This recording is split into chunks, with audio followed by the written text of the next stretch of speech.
আল্লাহ তাআলা এই সত্যই প্রতিষ্ঠিত। দায়িত্বশীল নেতা ঘরে ঘরে জন্মায় না, প্রতিদিন জন্মায় না। আমরা প্রতিশোধ নেইনি, আপনারা দেখেছেন। সত্যকে চেপে রাখা যায় না। আল্লাহু আকবার। আল্লাহ তাআলা এই সত্যই প্রতিষ্ঠিত। ধরো, এখন তোমার কাছে দোয়া করি, তুমি তোমার গোলামের হায়াত বৃদ্ধি করে দাও, তাকে সুস্থতার পূর্ণ নিয়ামত দান করো। এই ময়দানে ফিরে এসে তিনি যেন জাতিকে নেতৃত্ব দিতে পারে, তুমি তার জন্য তাকে কবুল করো। আমাদের প্রিয় জাতির কাছে আমাদের অনুরোধ, কষ্ট আমরা বুকে চেপে নিয়েছি, দেশকে ভালোবাসি।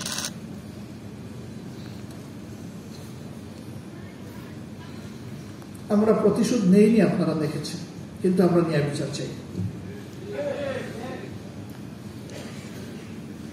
হ্যাঁ, এর রায়ের মধ্য দিয়ে এটা পরিষ্কার হয়ে গিয়েছে, এটা ছিল ইচ্ছাকৃত নেতৃত্ব গণহত্যা।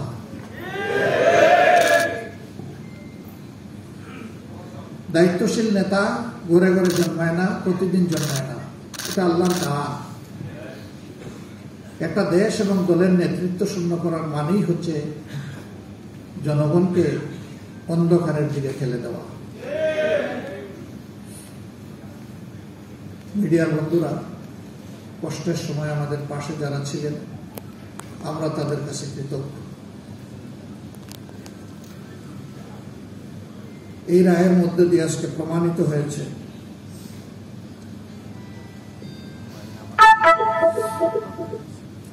সত্যকে চেপে রাখা যায় না। সত্য মেঘের আড়াল ভেদ করে আলোর ঝলক নিয়ে আসে। সেই সত্যটাই আজকে আল্লাহ